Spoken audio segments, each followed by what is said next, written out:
Assalamualaikum warahmatullahi wabarakatuh. Di sini kita kelompok 2 akan menjelaskan tentang negara dan konstitusi. Sebelum itu kita akan memperkenalkan anggota kelompok. Yang pertama, Kusumawardhani Prabandari, Prestiana Kusumawardhani, Safatasya Kamila, dan Windy Naftalia. Yang pertama yaitu pengertian negara dan unsur-unsur negara. Negara yaitu suatu tempat yang di dalamnya terdapat masyarakat dengan tujuan hidup yang berbeda-beda. Atau negara itu adalah suatu organisasi dan lembaga atau lembaga. Menurut Miriam Budiarjo, negara adalah suatu wilayah yang penduduknya dipimpin oleh pejabat-pejabat dan melalui kekuasaan yang sah telah berhasil mengatur rakyatnya untuk patuh terhadap peraturan undang-undang. Jadi unsur negara itu ada 4. Yang pertama adalah wilayah. Wilayah itu merupakan tempat atau daerah yang telah dikuasai atau diduduki oleh sekelompok manusia. Serta wilayah itu menjadi batasan teritorial suatu kedaulatan. Wilayah meliputi 3 bagian. Yang pertama, wilayah darat, wilayah perairan, dan wilayah udara. Unsur yang kedua yaitu penduduk. Penduduk itu orang-orang yang menempati suatu wilayah dalam kurun waktu yang cukup lama. Yang ketiga, pemerintah yang berdaulat. Pemerintah yang berdaulat yaitu suatu lembaga di dalam negara yang memegang kekuasaan tertinggi dan dibentuk untuk melaksanakan jalannya pemerintah suatu negara. Yang keempat yaitu pengakuan dari negara lain. Pengakuan dari negara lain ini sangat diperlukan untuk mencegah terjadinya ancaman dari dalam atau campur tangan dari luar. Adanya pengakuan dari negara lain membantu suatu negara untuk menjalin hubungan kerjasama dengan berbagai negara dalam berbagai bidang.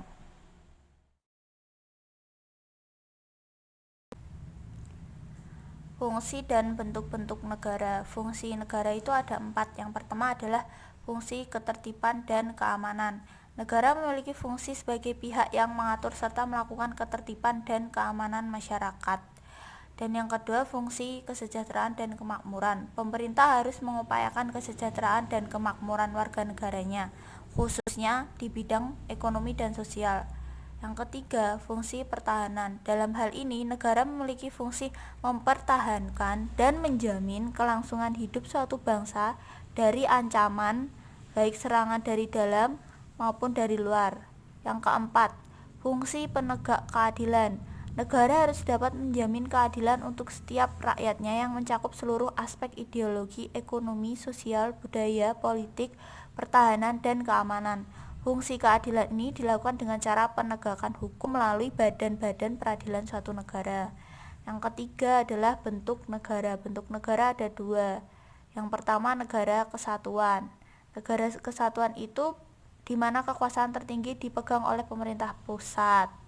Terus negara kesatuan ini negara yang bersusun tunggal, di mana berarti tidak ada negara di dalam negara, hanya terdiri dari satu undang-undang dasar dan kepala negara. Contohnya, negara kesatuan adalah Indonesia. Negara serikat, yang kedua negara serikat. Negara serikat ditandai dengan adanya pemisahan kekuasaan negara antara pemerintahan nasional dengan unsur-unsur kesatuannya atau negara bagian, provinsi, republik, kawasan, atau wilayah. Tiap-tiap negara bagian mempunyai wewenang menyusun undang-undang dasar sendiri. Jadi contoh negara serikat itu negara Amerika Serikat. Selanjutnya, bentuk pemerintahan. Yang pertama, pemerintahan parlementer. Dalam sistem ini, masyarakat dalam negara tersebut tidak memilih pemimpinnya secara langsung. Pada awalnya, mereka memilih dewan-dewan perwakilan rakyat yang diorganisir dalam satu atau lebih partai politik. Umumnya, sistem parlementer menunjukkan hubungan kelembagaan yang erat antara eksekutif dan legislatif. Kepala pemerintahan dalam sistem parlementer adalah seorang Perdana Menteri. Yang kedua, pemerintahan presidensil. Pada bentuk pemerintahan ini, kepala eksekutif dan legislatif cenderung terpisah. Dalam sistem pemerintahan presidensil, pemilu akan diadakan dalam 2 macam, yaitu memilih anggota parlemen dan untuk memilih kepala negara. Dalam sistem presidensil, presiden tidak bertanggung jawab kepada parlemen, namun langsung kepada rakyat. Selanjutnya, konstitusi. Pengertiannya, Dari segi bahasa, istilah konstitusi berasal dari kata constituer yang dari Perancis, yang berarti membentuk. Artinya yaitu membentuk, menata, dan menyusun suatu negara. Istilah konstitusi secara umum menggambarkan sistem ketatanegaraan suatu negara secara menyeluruh. Sistem tersebut berupa kumpulan peraturan yang membentuk, mengatur, dan memerintah negara. Peraturan tersebut ada yang tertulis maupun tidak tertulis. Kedudukan. Kedudukan konstitusi dalam kehidupan ketatanegaraan pada suatu negara sangat penting. Konstitusi dapat menjadi ukuran kehidupan dalam bernegara dan berbangsa untuk mengetahui aturan-aturan pokok yang ditujukan baik kepada penyelenggara negara maupun masyarakat dalam ketatanegaraan. Kedudukan konstitusi dalam suatu negara dapat sebagai berikut. Sebagai hukum dasar, konstitusi memuat aturan-aturan pokok mengenai penyelenggaraan negara, yaitu badan-badan.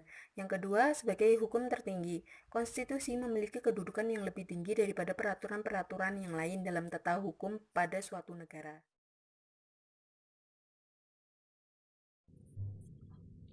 Di sini saya akan menjelaskan tentang jenis-jenis konstitusi. Konstitusi dibedakan menjadi dua macam, yaitu konstitusi tertulis dan konstitusi tidak tertulis. Konstitusi tertulis berbentuk sebuah naskah yang menjabarkan kerangka dan tugas-tugas pokok dari badan-badan pemerintahan tersebut. Konstitusi tertulis biasanya dikenal dengan sebutan Undang-Undang Dasar. Konstitusi tidak tertulis merupakan suatu aturan yang tidak tertulis yang ada dan dipelihara dalam praktik penyelenggaraan suatu negara. Konstitusi tidak tertulis biasa disebut dengan konvensi atau perjanjian. Kemudian, unsur-unsur konstitusi. Menurut Lohmann, unsur-unsur yang harus dimuat dalam konstitusi ialah 1. Konstitusi sebagai perwujudan kontak sosial, yaitu merupakan perjanjian dari kesepakatan antara warga negara dengan pemerintah.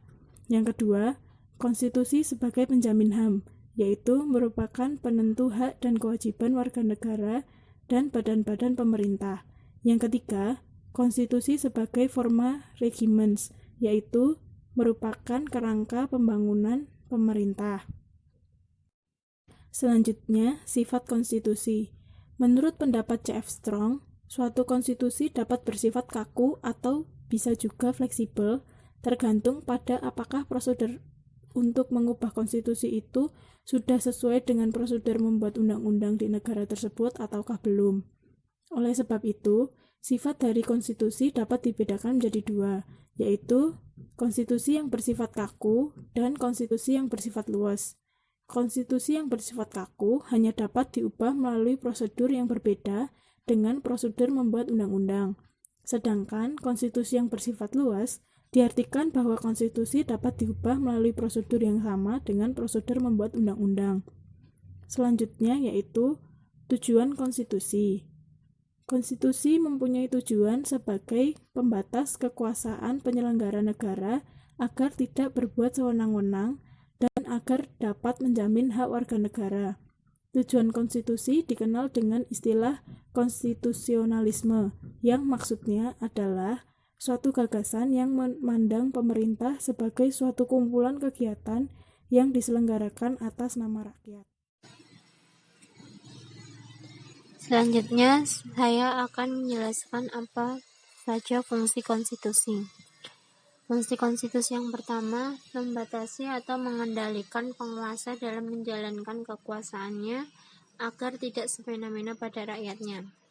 Seperti yang kita tahu, sekarang pejabat-pejabat negara sering melakukan korupsi, di mana yang mereka korupsi itu adalah uang rakyat, yang pada nantinya mereka membuat negara ini menjadi hancur atau menjadi jatuh miskin karena melakukan korupsi untuk kesenangannya sendiri.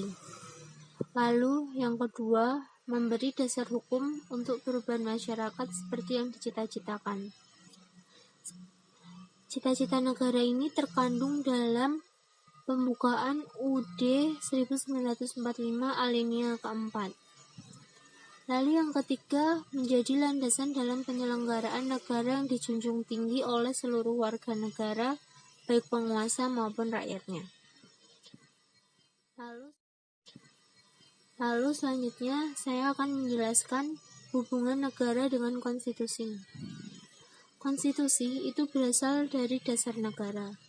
Dan dasar negara itu menjadi norma hukum tertinggi negara dan menjadi sumber untuk pembuatan norma-norma hukum di bawahnya. Misalnya adalah konstitusi. Hubungan antara dasar negara dan konstitusi dapat dilihat pada gagasan dasar, cita-cita, dan tujuan negara yang terdapat pada pembukaan UUD 1945. Lalu selanjutnya 45. Lalu menurut Hafizah pada 2013, dasar negara dan konstitusi mempunyai keterkaitan. Yang pertama, secara filosofis. Konstitusi didasarkan pada filosofi bangsa tersebut yang telah berakar pada budaya bangsa. Misal Pancasila. Pancasila ini merupakan perwujudan dari bangsa Indonesia sendiri dan mewariskan landasan konstitusional. Lalu yang kedua adalah secara yuridis. Konstitusi itu mengandung pokok-pokok pikiran dasar negara yang diwujudkan dalam bentuk pasal-pasal perundang-undangan. Yang ketiga, secara sosiologis. Konstitusi sebaiknya memuat nilai-nilai yang berkembang di masyarakat karena menjadi prinsip dasar dalam menjalankan kehidupan bermasyarakat dan bernegara.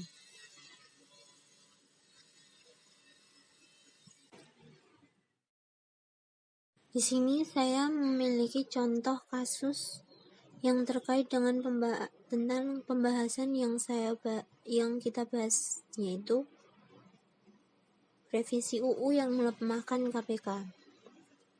Seperti yang kita tahu, akhir-akhir ini kita diributkan akan revisi UU yang bisa melemahkan KPK. Menurut Febri Diansyah selaku jubir dari KPK mengatakan bahwa dari revisi UU ini, ia menemukan 26 poin yang nantinya mengurangi kewenangan KPK dalam melaksanakan pekerjaannya. Mulai dari independensi KPK terancam. KPK tidak disebut lagi sebagai lembaga independen yang bebas dari pengaruh kekuasaan manapun. Penyadapan dipersulit dan dibatasi. Pembentukan Dewan Pengawas yang dipilih oleh DPR. Di sini DPR memperbesar kekuasaannya yang tidak hanya memilih pimpinan KPK, tetapi juga memilih Dewan Pengawas. Karena hal ini, banyak terjadi demo yang dilakukan oleh mahasiswa karena tidak setuju akan revisi UU untuk KPK. Karena jika ini diberlakukan, maka KPK tidak bisa melaksanakan tugasnya, yaitu menuntaskan korupsi. Karena pergerakan KPK sangat dipersempit dan dibatasi. Bisa-bisa banyak petinggi yang dengan mudah melakukan korupsi dan tidak akan mendapatkan hukumannya karena kewenangan KPK semakin dipersempit. Dan pada akhirnya negara ini akan hancur karena petinggi-petinggi bodoh yang haus akan kekayaan. Dari kasus ini kita tahu bahwa hukum itu tumpul ke atas dan tajam ke bawah. Sekian presentasi dari kelompok kami. Mohon maaf bila banyak salah kata. Sekian, wassalamualaikum warahmatullahi wabarakatuh.